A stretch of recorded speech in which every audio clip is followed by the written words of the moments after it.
अस्सलाम वालेकुम। Google analytics की हमारी क्लास चल रही है और हमने बहुत सारी चीज़ों को डिस्कस कर लिया है। बहुत सारी चीज़ें डिस्कस करने से रहती हैं, डिस्कस हम उनको कर रहे हैं, लेकिन आहिस्ता आहिस्ता हम उनको ग्रेजुअली करके और आगे बढ़ने की कोशिश कर रहे हैं ताकि किसी भी किस्म की कन्फ्यूजन भी ना हो और हमारे जो बेसिक या कोर कॉन्सेप्ट्स हैं वो भी क्लियर होते रहें। तो हमने रियल टाइम की बात हमने कर ली, ऑडियंस की बात भी हम कर चुके, एक्विजिशन की बात भी हमने की। अब आज हम जो इसके बाद नेक्स्ट इसका सेक्शन या इसकी जो नेक्स्ट रिपोर्ट है उसको अगर हम डिस्कस करने जा रहे हैं तो वो है बिहेवियर के हवाले से हम बात करेंगे, क्योंकि हमने बिल्कुल जो हमारी शुरू की पहली हमारी जो वीडियो थी उसमें हमने बात की थी कि किस तरीके से बिहेवियर्स मैटर करते हैं हमारी साइट के हवाले से, उसकी रैंकिंग के हवाले से, साइट में मॉडिफिकेशंस के हवाले से, साइट को अपडेट करने के हवाले से। तो बिहेवियर को इन्होंने एक सेपरेट रिपोर्ट की सूरत में भी रखा हुआ है। ओवरव्यू के अलावा अगर हम देखें तो उसको आज हम ट्राई करते हैं कि डिस्कस करें। सबसे पहले बिहेवियर के अंदर ओवरव्यू है। ओवरव्यू को हम अभी के लिए स्किप करते हैं क्योंकि ओवरव्यू बेसिकली इन सब चीज़ों का मिक्सअप होता है, तो वो फिर चीज़ें ज़्यादा अच्छे तरीके से समझ नहीं आती। हम इनको वन बाय वन अलग अलग करने की कोशिश करते हैं। आपने यहाँ पर कोशिश करना है कि चीज़ों को साथ साथ इम्प्लीमेंट करना है, वरना ये सारी क्लासेस, सारी ये स्ट्रैटेजीज़ या सारी ये चीज़ें हैं ये वायबल नहीं हो सकेंगी आपके लिए। तो कोशिश मैं यही, बल्कि मैं ये आपसे ये मैंने एक्सपोज किया हुआ है कि आप एक्सपोज नहीं एक्सपोज किया हुआ है, एक्सपोज नहीं, वो मैंने एक्सपोज कहा था एक्चुअली। तो मैंने सपोज किया हुआ है, मैंने फ़र्ज़ किया हुआ है कि आप लोग इसको साथ साथ इंप्लीमेंट कर रहे हैं। अच्छा जी, ये बिहेवियर फ्लो है। यहाँ पर बिहेवियर के अंदर अगर हम बात करें, चीज़ें वही हैं, बस उनको चेंज किया जा रहा है इस यूजेजेस के हिसाब से। यही चीज़ें बार बार रिपीट होंगी जो हम पहले पढ़ चुके हैं। तो इसमें देखें, सबसे पहले लैंडिंग पेज की बात हो रही है। लैंडिंग पेज बेसिकली वो होता है जिस पेज पर फर्स्ट ऑफ ऑल आपका यूज़र आता है। एक नॉर्मली लोगों के अंदर ये चीज़ पाई जाती है कि वो ये समझते हैं कि लैंडिंग पेज हमारा होम पेज होता है, तो ऐसा नहीं है। जिस पेज के ऊपर सबसे पहले यूज़र ने आकर जंप किया होता है वो हमारा, या वो उसके लिए लैंडिंग पेज होता है। तो हमारा तो नहीं कहेंगे, उसके लिए लैंडिंग पेज होता है, तो उसके लिए जी माजरत। तो ये देखें, अब इसमें उन्होंने एक फ्लो दिखाया हुआ है कि यहाँ पर जो यूज़र 91 यूज़र जो आए वो आकर उन्होंने इस पेज के ऊपर जंप किया और यहाँ से फिर वो आगे मूव उन्होंने किया, यहाँ पर गए, फिर फर्दर जहाँ जहाँ भी उन्होंने जाना था। ये एक उन्होंने वही पाइप शेप में ये चीज़ें बताई हुई हैं। इसके बाद दूसरे लैंडिंग पेज 61 यूज़र्स के लिए ये था, यहाँ से फिर वो यहाँ गए, यहाँ से फिर वो आगे चले गए, और इसी तरीके से कुछ के लिए 15 के लिए ये, 2 के लिए ये, 2 के लिए ये, और 7 के लिए ये। तो ये इनके बेसिकली इनके लैंडिंग पेजेस थे। फिर आपकी साइट की असल कारकर्दगी का पता चलता है कि लैंडिंग पेज से ही आपका यूज़र वापस मूव ना करे और आगे की तरफ जाए और वहाँ से चीज़ों को मज़ीद एक्सप्लोर करने की कोशिश करे। तो ये बेसिकली इसके ऊपर पूरा ये चार्ट है। इसके अंदर आप डिफरेंट किस्म के सेगमेंट्स को और डिफरेंट किस्म के डायमेंशन को ऐड करके फर्दर इसको सॉर्ट आउट कर सकते हैं। इसके बाद नेक्स्ट हमारा जो यहाँ पर साइट कॉन्टेंट है, अगर इसके अंदर हम देखें तो ये ऑल पेजेस की बात यहाँ पर की जा रही है। ऑल पेजेस में क्या होता है, ऑल पेजेस में वो ये हमें बता रहे होते हैं कि आपकी साइट का कौन सा कंटेंट, क्योंकि बेसिकली जो साइट बनाई जाती है वो कंटेंट के ऊपर बनाई जाती है, कंटेंट इकट्ठा किया जाता है तो एक वेबसाइट बनती है। तो इसमें बेसिकली ये दिखाया जा रहा है कि ये सारा कंटेंट, ये जो मेनली जो बहुत अच्छा रोल प्ले कर रहा है आपकी वेबसाइट में, ये सारा कंटेंट है। यहाँ पर 110 यूज़र है, यहाँ पर 87 है। यहाँ पर इसके हवाले से आप देख सकते हैं कि पेज व्यूज़ क्या है, फिर यूनिक पेज व्यूज़ इसमें क्या है, एवरेज टाइम क्या है पेज का। इसके बाद इसकी एंट्रेंसेस की बात की जा रही है कि वो क्या है। तो एंट्रेंसेस बेसिकली वही होती है कि जिसके ऊपर आपका जो यूज़र है वो पहली दफ़ा जिस पेज के ऊपर आके उसने जंप किया होता है तो उसकी वर्किंग कैसी है। उसके बाद बाउंस रेट देखा जा रहा है, जो कि ऑल्दो इसमें कुछ में बहुत ज़्यादा है, 84%, 67, और कुछ में बहुत ही कम या फिर ना होने के बराबर है। तो ये बाउंस रेट है। इसके बाद एग्जिट रेशो भी यहाँ पर परसेंटेज दी जा रही है कि एग्जिट जो करने की रेशो है वो क्या है। इसको हम फर्दर एक्सप्लोर करेंगे आगे चलकर।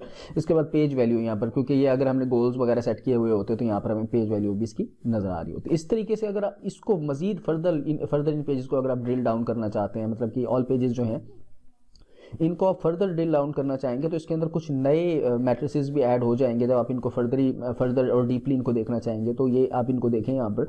तो अब इसके अंदर ये है कि पेज व्यूज़ हमें पहले बड़े थे, यूनिक पेज व्यूज़ भी थे, एवरेज था। अब यहाँ पर बाउंस रेट के साथ में एग्जिट की परसेंटेज उन्होंने प्रॉपर एक्सप्लोर किया है। यहाँ पर उन्होंने यहाँ पर बताया है कि किस तरीके से ये यूनिक, क्योंकि चीज़ें मोस्टली सेम ही होती है, लेकिन बाउंस रेट और ये एग्जिट रेशो को ज़रूर हमने देखना होता है। ये पेज के अकॉर्डिंग होती है। लाइक अगर हमारा कोई पेज इस तरह का है कि जैसे हम फ़र्ज़ करेंगे, हमने कंटेंट ड्रिल डाउन की बात करी, लैंडिंग पेजेस को भी पहले हम देख लें, उसके बाद जो मैं बात करने जा रहा था उसको मैं कंटिन्यू करूंगा। तो इसमें ये लैंडिंग पेजेस की बात हमने की है कि ये लैंडिंग पेजेस थे जनाब इन सब के लिए, और इसके ऊपर इनका बाउंस रेट ये था, इतनी देर ये स्टे किया, इनका सेशन ये बना। इसके अंदर देखें नए, इसके अंदर भी मैट्रिसेस ऐड हो गए हैं। गोल कन्वर्जन रेट है, गोल सेट नहीं है इसलिए, और इसके बाद एवरेज सेशन यहाँ पर है 2.2 और 3 और 5। तो ये इस तरीके से पेज सेशन है ओवरऑल, जो कि इतना बुरा भी नहीं है, ठीक है। और ये इसकी बाउंस रेट है ये काफ़ी ज़्यादा है, लेकिन कुछ में बल्कि इसमें एक में बिल्कुल कम है, बाकी में ज़्यादा है। इसी तरीके से ये बाउंस रेट हो गया। इसके बाद एग्जिट पेजेस जिसकी बात करने लगे थे, तो एग्जिट पेजेस बेसिकली वो होते हैं जिसके ऊपर से जिन पर आकर आपका यूज़र लेफ्ट करता है या वापस चला जाता है। तो कोशिश यही करनी है कि हमने ये हमारा जो एग्जिट रेशो है, एग्जिट परसेंटेज है, इसको हम कम से कम करें। ये देखें अब जिस पेज में 9.90 है, ठीक है, ये 81.20 है, तो उसमें ये होगा कि आपको ये देखना होगा कि पेज की बेसिकली नेचर क्या है। लाइक अगर आपके पास कोई लाइक वहाँ पर ऑनलाइन कोई टेस्ट या फिर इस तरह का कुछ है और उसके रिजल्ट का अगर पेज है, तो उसका अगर एग्जिट रेशो 81 पॉइंट समथिंग है तो वो ठीक है, क्योंकि रिजल्ट के बाद जाहिर है कि उसने वहाँ से लेफ्ट ही करना है। लेकिन अगर आपके मेन पेज, आपका होम पेज या फिर आपके डिफरेंट और पेजेस के ऊपर से अगर रेशो ज़्यादा है एग्जिट करने की, तो उसको आप ज़रूर देखेंगे कि आखिर क्या वजूहत हैं, क्या कमी पेशी है जिसकी वजह से यहाँ से यूज़र लेफ्ट कर रहे हैं और छोड़कर जा रहे हैं साइट को। तो इस चीज़ को ये आपको हेल्प आउट करती है कि आपने अपनी साइट्स के अंदर कौन सी नेसेसरी अमेंडमेंट्स हैं जो कि आपने करनी है। इसी तरीके से साइट स्पीड की ये एक बड़ी अच्छी बात है कि हमें यहाँ पर साथ में ये भी बताता है कि हमारी साइट की स्पीड का क्या सीन है, क्योंकि अगर साइट का लोड टाइम ज़्यादा होगा तो यूज़र वहाँ पर बिल्कुल नहीं आएगा, उसका कोई अच्छा एक्सपीरियंस नहीं होगा, इवन कि वो दूसरों को भी ये बिल्कुल सजेस्ट नहीं करेगा कि आपकी वेबसाइट को विजिट करें, क्योंकि आपका लोड टाइम अगर इतना ज़्यादा होगा, साइट काफ़ी देर गोल गोल घूमता रहेगा उसके ऊपर वो गूगल क्रोम का जो बार है, तो वो फिर कोई ऐसे कोई ख़ास मज़ा नहीं आता। तो इसमें यह है कि साइट स्पीड को अगर हम देखते हैं तो इसमें पेज टाइमिंग की सबसे पहले बात की जाती है, आपको बताया जाता है यहाँ पर। और यहाँ पर ये देखें, अब ये है कि ये साइट का जो पेज का लोड टाइम है कंपेयर टू एवरेज साइट के हवाले से बात की जा रही है, तो 8.65 है जो कि एवरेज है, और इसमें इस पेज का लोड टाइम ज़रा ख़राब है, 15.38% है। लेकिन अगर लेटर ऑन अगर हम बात कर लेते हैं तो ये 30.76%, मतलब इसका बाकियों का लोड टाइम बहुत ही अच्छा है और इसका लोड टाइम बहुत कम है, क्योंकि ये लोड टाइम ही हमारी साइट की, अगर हमारी ई-कॉमर्स बेस्ड साइट है, कोई भी साइट है, उसके लिए मैटर करता है। तो मोस्टली जो रेकमेंड किया जाता है, जो गूगल की तरफ से रिकमेंड होता है, जो आईटी एक्सपर्ट्स रेकमेंड करते हैं, वो करते हैं कि 2 से 3 सेकंड्स लोड टाइम, लेकिन 8-10 सेकंड का 10 सेकंड तक का भी लोड टाइम ठीक ही होता है और इनफ होता है, ये बेरेबल होता है। तो ये कोशिश यहाँ पर ये करने की अपने लोड टाइम की भी आप असेसमेंट कर सकते हैं, देख सकते हैं कि आपका लोड टाइम की एवरेज या फिर रेशो क्या जा रही है, जो कि बहुत अच्छी है तो वेल एंड गुड। अगर अच्छी नहीं है तो आपको अपनी होस्टिंग या अपने पेजेस को देखना है कि आखिर वो इतना लोड होने में टाइम क्यों ले रहे हैं। इसके बाद स्पीड सजेशन भी हमें साथ में दी जाती हैं कि आपके लिए सजेशन क्या हो सकती हैं। यहाँ पर सजेशन ये होती है कि ये आपके पेज व्यूज़ हैं और ये आपका लोड टाइम यहाँ पर है, और ये आपको मतलब ये यहाँ पर लोड टाइम ठीक, तो ऐसे कोई खास सजेशन आपके लिए नहीं है, लेकिन यहाँ पर सजेशन आपके लिए मौजूद होते हैं कि आप अपने लोड टाइम को किस तरीके से बेहतर कर सकते हैं। आप कंपैरिजन भी कर सकते हैं मैट्रिसेस के साथ अपने लोड टाइम का, और ये चीज़ भी बहुत ज़्यादा हेल्पफुल साबित होती है। इसके अलावा आप इसको रिपोर्ट को रिफ्रेश भी यहाँ पर कर सकते हैं, ये भी देख सकते हैं आप। उसके बाद यूज़र टाइमिंग की अगर हम बात करते हैं तो यूज़र टाइमिंग के अंदर यहाँ पर बेसिकली जो यूज़र टाइम का उसको भी सेट करना पड़ता है, लेकिन हमने चूँकि सेट नहीं किया हुआ तो यहाँ पर इसलिए हम यूज़र के टाइम को हम यहाँ पर फाइंड आउट नहीं कर पा रहे। इसी तरीके से साइट सर्च की हम बात कर लेते हैं। बहुत सारी साइट्स के ऊपर अगर आप जाएँ तो वहाँ पर आप देखेंगे कि सर्च का एक टैब बना हुआ होता है, एक सर्च का अलग से बॉक्स बना हुआ होता है, ठीक है। तो उसको जो यूज़ किया जा रहा होता है, ये बेसिकली आपको उसके बारे में बता रहा है। इसको मैं आपको फिर बताऊंगा, कॉन्फ़िगर करना पड़ेगा आपको। जब आप कॉन्फ़िगर करेंगे तो यहाँ पर आप देखिए स्टैट्स को, क्योंकि हमारी साइट के ऊपर ये कॉन्फ़िगर नहीं हुआ, तो ये देखें यहाँ पर वो यूज़ तो किया गया सर्च बॉक्स को, लेकिन ऐसे कोई टर्म यहाँ पर टाइप नहीं की गई। तो आप इसको प्रॉपर कॉन्फ़िगर करेंगे तो यहाँ पर आपको टर्म्स और सारी चीज़ें नज़र आ रही होंगी कि कौन सी चीज़ आपके साइट के अंदर या कौन सा पेज आपकी साइट के अंदर उसको ज़्यादा सर्च किया जा रहा है, ठीक है जी। उसके बाद नेक्स्ट हम यहाँ पर आ जाते हैं इवेंट्स में।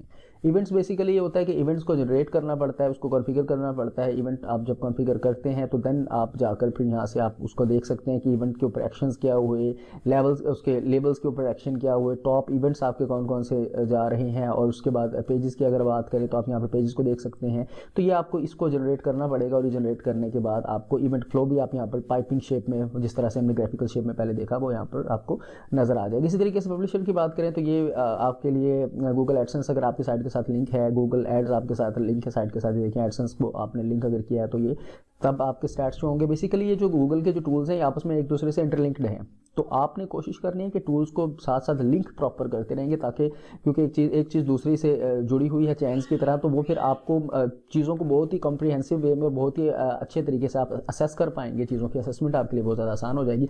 ऑल्दो कि हमारे पास ये लिंक नहीं है तो इसलिए हमारे पास ये भी स्टैट शो नहीं हो रहे हैं, इसीलिए फिलहाल इसको हम स्किप करते हैं। जब हम इसको लिंक कर देंगे तो हम इसको भी देख लेंगे। इसके बाद नेक्स्ट और लास्ट इसका है एक्सपेरिमेंट्स।